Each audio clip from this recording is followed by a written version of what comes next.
શહેરના ચાવડી ગેટ પાસે પિતા પુત્ર પર હુમલો કરનાર 4 શખ્સોને નીલમબાગ પોલીસે ઝડપી લીધા।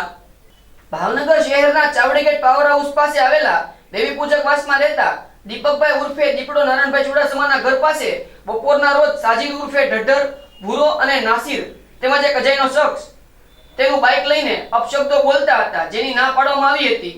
જેની આ દાજ રાખી ચારે શખ્સોએ બીજે દિવસે આવીને ઉશ્કેરાઈને જેમ તેમ ફરી ગાળો બોલવા લાગેલ, જેની ના પાડવામાં આવતા નાજીરે દીપકભાઈને જમણા હાથની આંગળી પર છરી મારી દીધી હતી, જેમાં તેઓને 6 નાકા આવ્યા હતા।